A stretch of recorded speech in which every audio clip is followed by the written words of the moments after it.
નમસ્કાર, YNN ન્યૂઝમાં આપનું સ્વાગત છે। સમાચારમાં વાત કરીએ તો સાદલી મુકામે ગુજરાતી શાળા પાસે રહેતા આશરે 45 થી 50 વર્ષના સનાભાઈ જેઠાભાઈ વસાવા ગઈ રાત્રિથી ગુમ થયા હતા।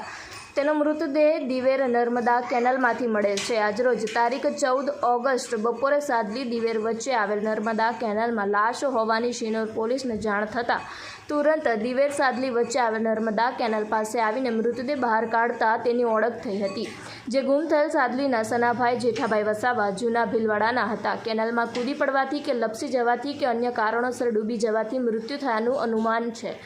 હેડ કોન્સ્ટેબલ વરદાજી તથા હેડ કોન્સ્ટેબલ સુભાષભાઈને ખબર મળતા સ્થળ ઉપર જઈને તુરંત કામગીરી શરૂ કરેલ હતી અને લાશની ઓળખ કરવામાં આવી હતી। Reporter Kunal Darji, YNN news, Sinor. Subscribe now and press the bell icon. Never miss an update.